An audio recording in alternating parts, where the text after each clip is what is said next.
Hello to everybody and great good morning to all of you। जैसे कि आप लोगों को पता है नीट पीजी का रिजल्ट डिक्लेयर्ड है। काउंसलिंग का फिलहाल कुछ अता पता है नहीं। उम्मीद कर रहे हैं कि काउंसलिंग जो शुरू होगी वो जुलाई में शुरू होगी। पहले के जो एज्यूम्पशन थे मई जून के वो थोड़े से लॉजिकल नहीं नज़र आ रहे हैं, तो चांसेस यही हैं कि जुलाई में शुरू होगी। इसके साथ सीट बढ़ने की खबरें भी पैरेलल में लगातार आ रही हैं। सीट्स बढ़ेंगी नहीं बढ़ेंगी, बढ़ेंगी तो कितनी बढ़ेंगी, इन सभी बातों पे आज चर्चा करेंगे। और साथ में आज ये चर्चा भी करेंगे कौन सा रैंक मॉपअप में जाने के लिए सेफ है या नहीं। दो बातें होती हैं, एक होता है सेफ, ये रैंक है तो जाना चाहिए या नहीं जाना चाहिए। एक होता है कि मुझे मॉपअप में मिलेगा या नहीं मिलेगा। I am not talking about cut off and all, I am telling कि जिसका ये रैंक आया है वो गवर्नमेंट सीट्स के लिए मॉपअप में जाने के लिए एलिजिबल है या नहीं है। एमडीएमएस के लिए उसके साथ ही हम डिस्कस करेंगे फॉर डीएनबी के लिए भी कि अगर आपका रैंक कितना है तो मॉपअप में आपको जाना चाहिए या नहीं जाना चाहिए, सेफ रहेगा या नहीं रहेगा या रिस्की रहेगा। इंटरव्यू टॉपिक्स पर डिस्कस करेंगे। उससे पहले जो लोग पेड गाइडेंस लेना चाहते हैं, पेड सर्विसेज लेना चाहते हैं, वो ले सकते हैं। तो ये टेंडेंसी नोट करी है मैंने कि सबको लग रहा है काउंसलिंग में बहुत टाइम है, तब देख लेंगे तब कर लेंगे। ये आपकी मर्जी है। इससे बेटर है कि आप खुद रिसर्च करें, खुद एनालिसिस करें तब तक कि शायद चीज़ आपको निकल के आ जाए और समझ में आ जाए। एक बात मैं आपको और बता दूं, जो भी काउंसलर्स चार्ज करते हैं वो अपनी मेहनत का, अपनी सर्विसेज का चार्ज करते हैं। सबके अलग अलग सर्विसेज हम क्या देते हैं क्या नहीं देते हैं। किसी कैंडिडेट ने ये लिखा, मैंने टेलीग्राम पे पढ़ा है कि काउंसलर्स नॉर्मल ही एडवाइस देते हैं और नॉर्मल ही डाटा बताते हैं। तो चीज़ें नॉर्मल ही होती है ना, यूनिक तो कुछ होती ही नहीं। जो कोई कॉलेज अगर 3000 रैंक पे क्लोज होगा तो वो यही बोला जाएगा ना 3000 पे क्लोज होगा, 6000 को तो नहीं दिलवा देगा। कॉमन सेंस की बात है, नहीं है तो क्या करें। और कोई डाउट है, कंफ्यूजन, तो गिवन नंबर पर कॉल कर सकते हैं आप 9675200801 9690796426।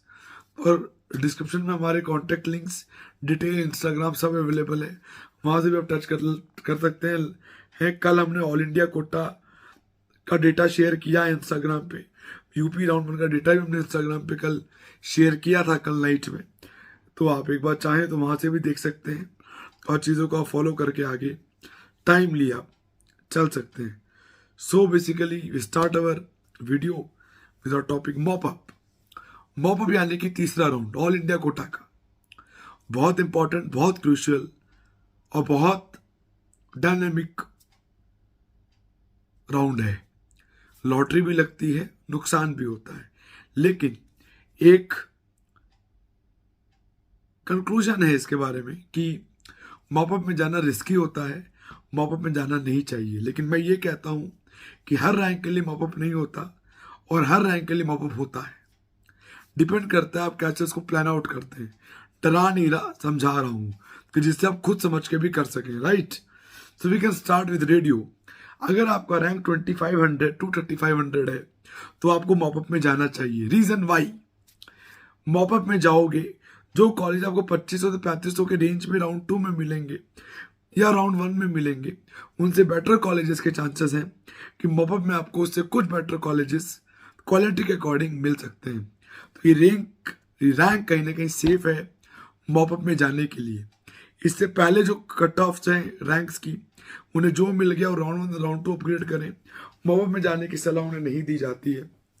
और अब बात करें जनरल मेडिसिन की, जिनकी रैंक 3500 से लेके 4200 है, 3500 से लेके 4200 है, उनके लिए कहीं ना कहीं मॉपअप एकदम सेफ है।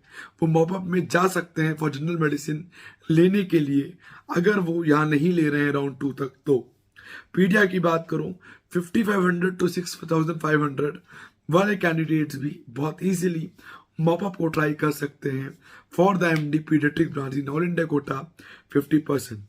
If we can talk TB and chest, 7,500 to 8,500 is the exact safe rank for TB and chest in mop-up.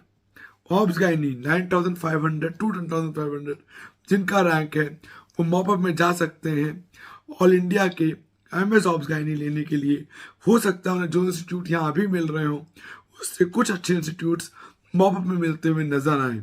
इसका रीजन क्या है कि राउंड 2 में अगर आपने कोई भी कॉलेज ज्वाइन कर लिया, चाहे वो स्टेट में किया हो चाहे वो ऑल इंडिया में किया हो, तो आप ऑल इंडिया के मॉपअप में बिल्कुल भी नहीं बैठ सकते हैं, ना ही आप जा सकते हैं। इसीलिए जो भी सीट्स वेकेंट होके आएंगी वो कुछ कुछ कॉलेजेस की अच्छी अच्छी सीट्स भी आती हैं। लास्ट ईयर भी देखने को मिला, 2021 में भी देखने को मिला, 20 में भी देखने को मिला, 3 साल से देखने को मिलता है, अच्छी आती है। लेकिन हर रैंक का रेंज है कि जाना है या नहीं जाना है, इसलिए मैंने आपको बताया। अब बात करें MS ऑर्थोपेडिक की, अगर आपका रैंक 9,000 टू 10,000 है तो आप मॉपअप में जा सकते हैं ऑल इंडिया कोटा के 50% में। सर्जरी में अगर आपका रैंक 8500 टू 500 है तो मॉपअप में अपने आप को ट्राई कर सकते हैं जाके। डर्मेटोलॉजी की बात करो 2200 टू 2800 अगर आपका रैंक है तो या मॉपअप में जाएं, उसके बाद है तो जहां मिला है वहीं रुक जाएं और राउंड में जहां मिला वहीं रुक जाएं। ऑफ्थल की बात है 13,500 से लेके 15,000 तक अगर आपका रैंक है तो ऑफ्था में आप सेफ हैं फॉर MS ऑफ्थल्मोलॉजी। ENT की बात करें 15,000 से लेके 16,000 रैंक अगर आपकी है तो आप सेफ हैं ENT लेने के लिए भी। और मैंने सीसा की बात करें 17,000 रैंक टू लेके 18,000 रैंक अगर हमारा है तो हम MD सीसा के लिए भी कहीं ना कहीं सेफ है टिल मॉपअप जाने के लिए। और इसी के बीच हम बात करना चाहेंगे सेक्रेटरी की। अगर हमारा रैंक 8,500 टू 10,000 है तो हमें मॉपअप में जाना चाहिए, अदरवाइज नहीं। MD पैथ में 25,000 से लेके 30,000 अगर हमारा रैंक है तो मॉपअप में जाना बनता है, अदरवाइज नहीं बनता है। मॉपअप में क्या होता है, मॉपअप अच्छा क्यों होता है, इसके रीजन से। पहला रीजन ये है कि ऑल इंडिया राउंड 2 में कोई भी कॉलेज अगर आपने राउंड 2 में ज्वाइन कर लिया तो मॉपअप के लिए एलिजिबल नहीं है। इसी के साथ स्टेट राउंड 2 में कोई कॉलेज आपने ज्वाइन कर लिया उसके बाद भी आप मॉपअप के लिए eligible all India quota state के लिए नहीं है। इसलिए क्या होता है, बहुत सारे कैंडिडेट्स जिन्हें ऑल इंडिया में राउंड 2 में सीट्स मिली होती है वो छोड़ के स्टेट में ज्वाइन कर लेते हैं तो वो सीट खाली चली जाती है और मॉपअप में आ जाती है। ऐसी बहुत बड़ी बड़ी सीट्स देखी गई हैं। इवन मेडिसिन में SMS जयपुर से लेके MGM इंदौर तक की सीट देखी गई। रेडियो में भी बहुत बड़े बड़े colleges Gajra Raja type, GMC Bhopal type colleges देखे गए। तो इसीलिए मॉपअप क्रूशियल है, लेकिन it's not for all, it's only for a few persons, for the concern candidates, सबके लिए नहीं। जिनकी रैंक जो रेंजेस मैंने बताई हैं उनके आसपास है वो जरूर ट्राई कर सकते हैं, लेकिन सब नहीं। ये एनालिसिस, ये कैलकुलेशन खुद भी किया जा सकता है बैठ के प्रॉपर रिसर्च के साथ एकदम। Counselling is not a rocket science, जो मैं डे 1 से कहता आ रहा हूँ। लोग सिर्फ आपको असिस्ट कर सकते हैं, समझा सकते हैं, ज्ञान दे सकते हैं, लेकिन मिलेगा वही जो मेरिट से मिलेगा। बस आपको काउंसलर्स के हेल्प और फायदा ये होगा कौन कॉलेज कैसा है, कौन डिपार्टमेंट कैसा है, कितने बेडेड है, क्या स्टाइफंड है, क्या बॉन्ड है, क्या डिटेल्स है उनके साथ। खास बात और ये जो डिसीजन है मॉपअप में जाना है नहीं जाना है, राउंड 2 में रुकना है नहीं रुकना है, राउंड 1 में लेके अपग्रेड करना है नहीं करना है, ये ना कोई सॉफ्टवेयर बताएगा, ना कुछ ये एनालिसिस बताएंगी, एक्सपीरियंस बताएगा और ट्रेंड बताएगा। ये खुद भी नोट डाउन किया जा सकता है। जो लोग सॉफ्टवेयर पे डिपेंड है कि लास्ट ईयर तो मेडिसिन स्टे राउंड में जाके 15,000 पे मिली थी, इट डजंट मीन कि इस बार 16,000 पे मिल जाए।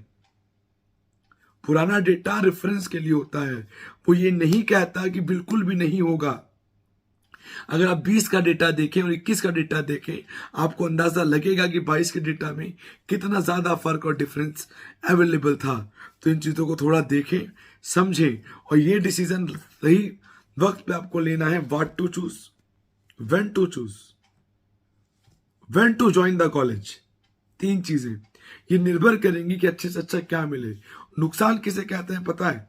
नुकसान उसे कहते हैं कोई कॉलेज आपको मिला और आपने वो कॉलेज छोड़ दिया, बाद में वो कॉलेज किसी और को मिल गया और आपको उससे बेटर अच्छा कॉलेज मिल गया, ये बड़ी अच्छी बात है। लेकिन कई बार क्या होता है, डर होता है कि राउंड 2 खत्म हो गया है, मॉपअप में क्या होगा, नहीं मिलेगा, तो राउंड 2 में जो मिला ले लिया, ज्वाइन कर लिया और पता चला मॉपअप में उससे पीछे रैंक को अच्छा कॉलेज मिल गया। ये जरूर बात है कहीं ना कहीं अपने आप को सेटिस्फाई करना पड़ता है, लेकिन ये बात पैरेलल में भी कहीं ना कहीं सही है कि हमें कब स्टेप लेना चाहिए। अगर हमारा रैंक सेफ था और हम सेफ रैंक के कैंडिडेट थे और हम नहीं रुक पाए तो गलती हमारी है। एक राउंड से कुछ बिगड़ नहीं जाएगा, लेकिन मैं ये नहीं कहता कि आपका रैंक 11,000 है और आपको MS गायनी अभी मिल गई है राउंड 2 में, तो आप राउंड 2 में MS गायनी 11,000 पे छोड़ के जाओ पापा में। ये सलाह बिल्कुल नहीं दूंगा। हर रैंक की रेंजेस हैं, हर मार्क्स के रेंजेस हैं जिसके अकॉर्डिंग चलना है। यही रूल प्राइवेट कॉलेजेस में है। Always try to justify your rank, जिसके बारे में ना कोई सोचता है, ना कोई समझता है और ना कोई सुनना चाहता है। कोई समझाए तो ये कहते हैं कि काउंसलर्स डराते हैं। मैं तो भाई बिल्कुल नहीं डराता, डरते हो तो अलग बात है। I am telling the truth, ये सच है। कोई रैंक आया, रैंक एनालाइज करो, ये रैंक सेफ है नहीं। ये कैसे एनालाइज होगा? ये एनालाइज होगा ट्रेंड को देख के कि राउंड 1 की कट ऑफ कहाँ क्लोज हुई, राउंड 2 की कट ऑफ कहाँ क्लोज हुई, राउंड का कट ऑफ कौन से कॉलेज पे क्लोज हुआ, राउंड 2 का कट ऑफ कहाँ क्लोज हुआ, पैरेलल में स्टेट राउंड 1 में मेडिसिन कहाँ क्लोज हुई, कौन कौन सी स्टेट में कितने पे क्लोज हुई और कहाँ कहाँ लोगों ने ज्वाइन किया। वो पूरा एनालिसिस होता है, डीप एनालिसिस। जब आप वो सारा कर लेंगे, समझ लेंगे, उसके बाद जब आप आगे बढ़ेंगे तो आपको रिजल्ट एक्यूरेट और अच्छा मिलेगा। टाइम लगता है, करना पड़ता है। खासकर जो कैंडिडेट्स मेरे पेड कैंडिडेट्स हैं, जो मेरे टच में रेगुलर रहते हैं, वी ट्राई देम कि एकदम रेगुलर असिस्ट हो वो शुरू से लेके लास्ट तक। कुछ ऐसे होते हैं जो once upon a time message या कॉल करते हैं, तो उनके साथ कुछ दिक्कतें होती होंगी, होती भी हैं, क्योंकि वो ठीक से कम्युनिकेट नहीं कर पाता। I am available 24/7 on my personal number till morning 4 o'clock। सुबह 11 बजे से सुबह के 4 बजे तक मैं अवेलेबल रहता हूँ for all my paid candidates. कोई भी काउंसलर ऐसा नहीं है जो रात को 9 बजे के बाद अवेलेबल रहता हो। इवन मैं जो कट्टा और डिटेल्स भेजता हूँ रात को 12 बजे के बाद ही भेजता हूँ। जो इन्फॉर्मेशन होती है वो 12 बजे भेजता हूँ के बाद, जैसे मॉर्निंग में उठे उसे एक रिमाइंडर कॉल रहे कि ये काम करना है या ये नोटिस है आज, इसके अकॉर्डिंग ऐसे चलना है। सीधी सी बात है। ये बात मैं आपको और बताऊं, और कट ऑफ का जो एग्जैक्ट आइडियाज जो हमने दे दिए हैं, पहले ही दे दिए थे रिजल्ट आने के बाद, जो और एग्जैक्ट कट ऑफ का जो आइडिया लगेगा वो जब मैट्रिक्स NMC की साइट पे अपलोड हो जाएगा तब वो कब होगा? वो लगभग 15 जून के आसपास होगा, उससे पहले नहीं होगा। तो वो आपको देखना है। पर्सनलाइज स्ट्रेटेजी बनाइए, वो अभी नहीं बनेगी, मैट्रिक्स देखने के बाद बनेगी। एनालिसिस कीजिए, पुराने डेटाज को बस रेफरेंस देखिए। कॉन्फिडेंस बिल्डअप करने के लिए वो डेटाज काम आते हैं, सिर्फ इसके अलावा और कोई काम नहीं आते। अगर आप ये सोच रहे हो या कुछ सीनियर्स आपको ये सलाह दे रहे हो कि पुराना कट ऑफ देख के काउंसलिंग कर लेना, तो वो बिल्कुल गलत डिसीजन है, गलत राय है। बिल्कुल भी नहीं है। क्यों नहीं है? क्योंकि कट ऑफ जो होता है वो कॉलेज क्लोजिंग पे होता है। हो सकता है कि कोचिकोडे मेडिकल कॉलेज 1200 रैंक पे खत्म हो गया जनरल मेडिसिन। क्यों? क्योंकि उसके नियर बाई के जो कैंडिडेट थे वहीं के थे, उन्होंने ले लिया, या दूर के थे तो उन्होंने लिया नहीं, वो पीछे चला गया। सारे रीजन हो सकते हैं, right. Quality, departments, instrument, machinery, technology, procedures सब बहुत मायने रखते हैं, यूजफुल होते हैं। एक बात आप और डिसाइड कीजिएगा मेरी मान के, अगर मानते हो तो कौन सी ब्रांच लेनी है। नंबर 1 रेडियो लेनी है। इंडिया में किसी भी कोने में मिले रेडियो लेनी है गवर्नमेंट में। नहीं मिलेगी DNB लेनी है। नहीं मिलेगी, बजट क्या है? 8 लाख पर ईयर है, तो क्या ट्राई करेंगे? आंध्रा ट्राई करेंगे। तेलंगाना, क्या बजट? तेलंगाना कितना? 13 lakh, done. Karnataka 11.5 lakh, done. Budget कितना? इतना, इससे ऊपर नहीं जाएंगे। ये कुछ नहीं मिलेगा, सेकंड ब्रांच पे आएंगे। कब आएंगे? राउंड 2 में आएंगे, फिर सेकंड और थर्ड ब्रांच। वहां कुछ मिलेगा, राउंड पहले वाली ब्रांच का कट ऑफ देखेंगे कहाँ क्लोज हुआ। अगर लगता है सेकंड ब्रांच मिल गई है, यहाँ सीट छोड़नी चाहिए, तो छोड़ेंगे, फीस को फोरफिट कराएंगे और मॉपअप में इंट्रोड्यूशन करके मॉपअप में जाएंगे। तो हम अगेन राउंड 1 में जो सीट का कट ऑफ जितने पे क्लोज हुआ था, कोशिश करेंगे ड्रीम ब्रांच ले। Always try to achieve your dream branch by hook और by crook, by the counselling only. There is no other way. Blocking आप कर ही नहीं सकते। अगर आप ये सोचें कि आप सीट होल्ड करके अगले राउंड में ट्राई करेंगे, वो संभव नहीं है। लेनी है लो, छोड़नी है छोड़ो। राउंड 1 से राउंड 2 जाने का तरीका है, ज्वाइन करके अपग्रेड कर सकते हो। राउंड 2 से मॉपअप में जाने का कोई तरीका नहीं है। वहां सिर्फ ये एकमात्र सिंगल तरीका है, लेना है लो, छोड़ना है छोड़ो, और लीव द सीट। समझ में आई आपको बात? मॉपअप क्यों इंपॉर्टेंट है, मॉपअप में कौन से रैंक को जाना चाहिए या नहीं जाना चाहिए, वो हमने आज डिस्कस किया, वो आपको बताया। कोई डाउट है, कोई कंफ्यूजन है तो गिवन नंबर पे कॉल कर सकते हैं 9675200801, 9690796426। careerexpert.co हमारी वेबसाइट है। इंस्टाग्राम को ज्वाइन करें, हमने पुराना डेटा शेयर किया हुआ है, विल अपडेट यू। और नेक्स्ट वीडियो में बताऊंगा कि डीएनबी में कितने कितने रैंक्स होने चाहिए कि आप सेफ हैं मॉब में जाने लायक या नहीं जाने लायक।